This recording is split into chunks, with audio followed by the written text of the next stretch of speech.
Hello students, welcome to IFS platform. आप सभी का स्वागत है। तो सीएसए नेट की टॉपर लिस्ट में एक नया नाम यहां पर जुड़ा है। नाम है रश्मि रंजन। तो सीधे चलते हैं उन्हीं के पास और जानते हैं कि क्या वो मूल मंत्र हैं जिससे इन्होंने इतनी बेहतर रैंक को यहां पर पाए हैं। तो रश्मि रंजन जी आप सभी के सामने हैं।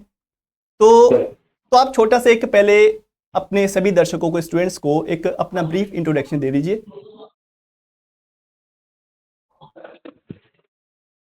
Hello everyone. Myself Rashmi Ranjan. I am from Odisha. मैंने अपना integrated MSc in Life Science complete किया from NIT Rourkela in 2025 only. And before that I did my schooling from Kendriya Vidyalaya. And ये मेरा CSIR net का second attempt था। आपका second attempt है, right? Okay.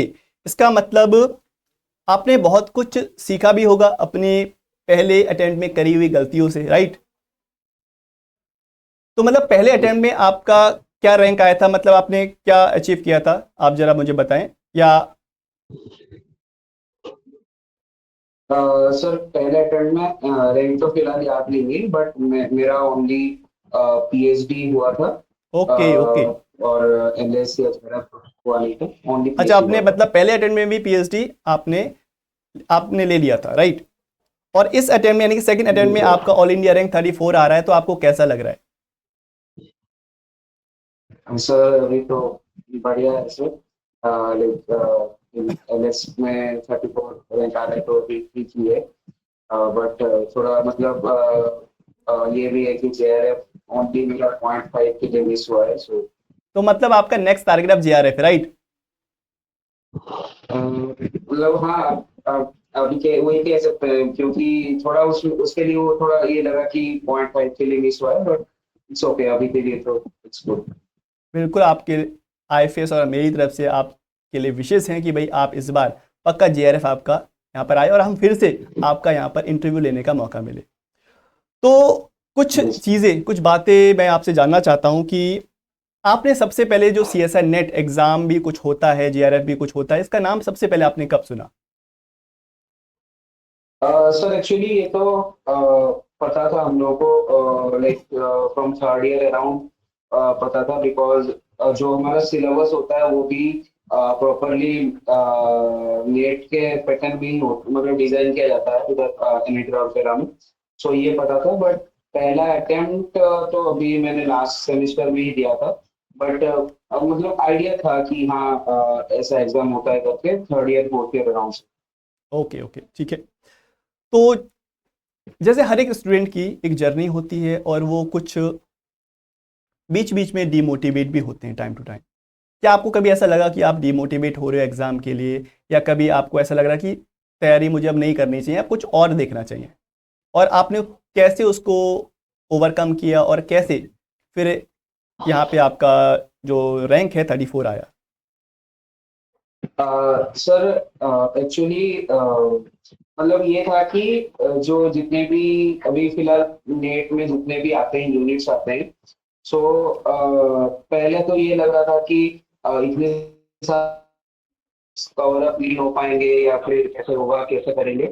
But मैंने मतलब जैसे कि कंटिन्यू तो मैंने क्लासेस मतलब बैच वगैरह कुछ ज्वाइन किया नहीं था बट यूट्यूब में मैं रेगुलरली फॉलो करता था IFS को। हम्म। तो यहाँ पर मैंने इतना तो मुझे पता था कि हमें सारी इंग्लिश तो कवर अप करने नहीं होते, मतलब अगर नहीं हो पाया तो it's not a problem but जितना आप कर रहे हो उतना अच्छे से कर सकते हो। तो ओके। मेरा पहला जो अटेम्प्ट था उसमें दिक्कत यही था कि थोड़ा टाइम का इशू था। और जो सेक्शन सी जो होता है जिसमें 4 मार्क्स के रहते हैं उसमें थोड़ा सा मतलब टाइम इशू हुआ था इसलिए प्रॉब्लम हुआ था बट वो वाला चीज अभी दिस इन दिस अटेम्प्ट वो थोड़ा ओवरकम हो गया क्योंकि मैंने प्रिपरेशन के टाइम पर मैंने एक्चुअली वो बुक लिया था जो प्रीवियस ईयर वाला IFS का रहता है।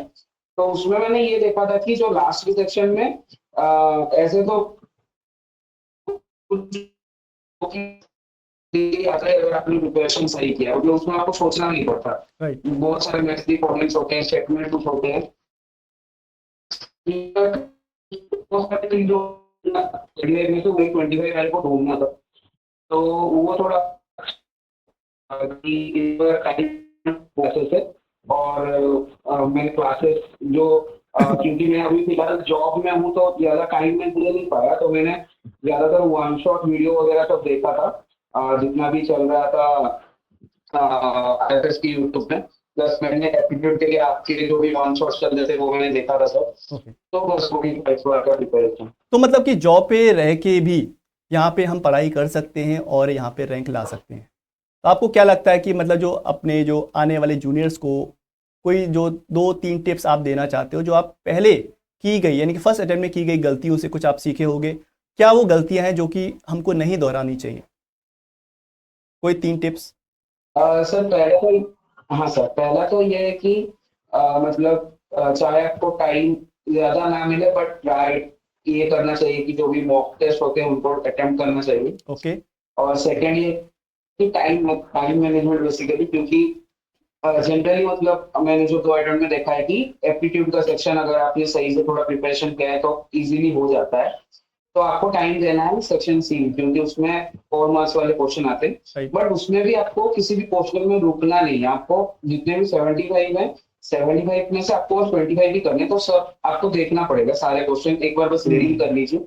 और ऐसा बिल्कुल है कि आपको उसमें से आ जाएगा अगर आपने थोड़ा भी प्रिपरेशन किया है सही से। क्योंकि मैं अपना कह रहा हूँ, मैंने बस मतलब पहले से हाँ ऑब्वियसली पता था क्योंकि अभी अभी रिसेंटली मैं पास आउट हुआ हूँ।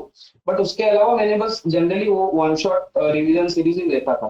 तो उसमें से अगर मेरा 20 लाइक 75 में से अराउंड 15-16 क्वेश्चन मेरे को वहीं पे आ रहे हैं, तो आप अगर और अच्छे से प्रिपरेशन करेंगे तो आप बेटर कर सकते हैं उसमें।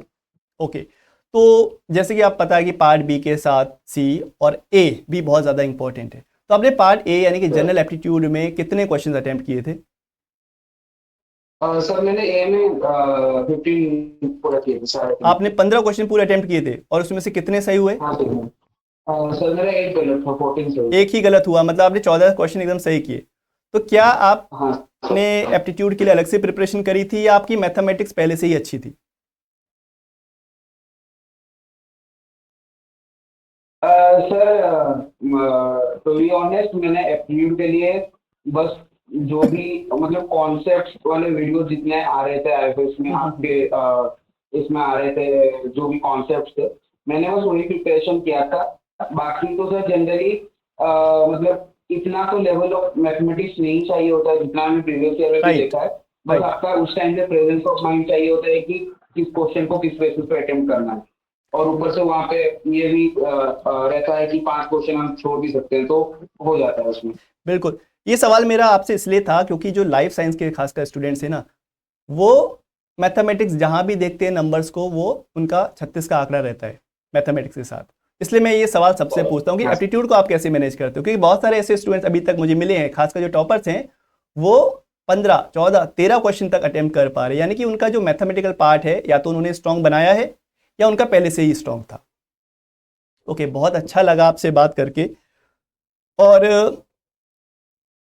एक फाइनल आपसे सवाल है मेरा कि स्टूडेंट्स ये भी जानना चाहते हैं कि इस पूरी जर्नी में जब भी आप प्रिपरेशन करते हो, क्या आपने हैंड रिटन नोट्स बनाए थे? आपने मतलब किस तरह से नोट्स को प्रिपेयर किया था और कैसे रिवीजन किया था? ये सर सबका मतलब अपना अपना नोट तो होना चाहिए, क्योंकि अपने नोट्स में हमें पता रहता है कि कौन सा इम्पोर्टेंट है या फिर कौन सा हमने मेंशन किया है। तो like during my semester also तो मेरा पर्सनल सारे नोट्स होते थे, तो वो सब हो गया रिवीजन के लिए। ऊपर से जो मैंने जितने भी यूट्यूब से देखा था तो उसका भी मेरा प्रॉपरली सारे नोट्स थे, ताकि लास्ट के जो लाइक 5 to 10 डेज जो होते हैं उसमें मैं उनको आराम से गो थ्रू कर सकूं, और मुझे ये पता रहता है कि ये वाला पार्ट मेरे को ज्यादा पढ़ना है कि ये वाला पार्ट थोड़ा और ज्यादा देखना। तो सबका पर्सनल नोट्स होना चाहिए। Okay okay okay. तो बहुत अच्छा लगा, बहुत कुछ सीखने को मिला होगा स्टूडेंट्स को कि जॉब पे रहते हुए भी आप यहाँ पर पढ़ाई कर सकते हैं। तो इन्होंने कुछ मेन पॉइंट्स को हाईलाइट करता हूँ कि मॉक टेस्ट देना चाहिए और जी सर। रिवीजन करना चाहिए टाइम टू टाइम, और फोकस यानी कि जो कंसिस्टेंसी को लेके आप क्या कहते हो कि कंसिस्टेंट रहना चाहिए? अगर आपने कहा कि हम कम भी पढ़ेंगे, कम भी समय मिलेगा, लेकिन हम अगर कंसिस्टेंट रहेंगे तो बहुत ज़्यादा अच्छा रहेगा, राइट? बिल्कुल सर, बिल्कुल, क्योंकि आपको अगर पता है कि आपके पास कम टाइम है एंड आपको मतलब आप ये चीज को लेके बहुत सीरियस हो एक्चुअली अटेम्प्ट देने के लिए, सो आपको थोड़ा कॉन्सिस्टेंट तो रहना पड़ेगा कि आपको पर डे इतना, या फिर आप जितने भी यूनिट्स हैं, चाहे आपको मतलब टाइम ना हो 13 यूनिट्स करने में, बट एटलीस्ट जितने भी आप कर रहे हैं उतने को आप अच्छे से करके जाइए। तो कॉन्सिस्टेंसी तो सर मैटर करता है बहुत। Okay okay. सो बहुत अच्छा लगा आपसे बात करके मुझे, और मुझे लगता है कि स्टूडेंट्स को एक नया टारगेट मिला होगा, एक नया मोटिवेशन मिला होगा आपको सुन के, आपको जान के, और कुछ नया सीखने को ज़रूर मिला होगा।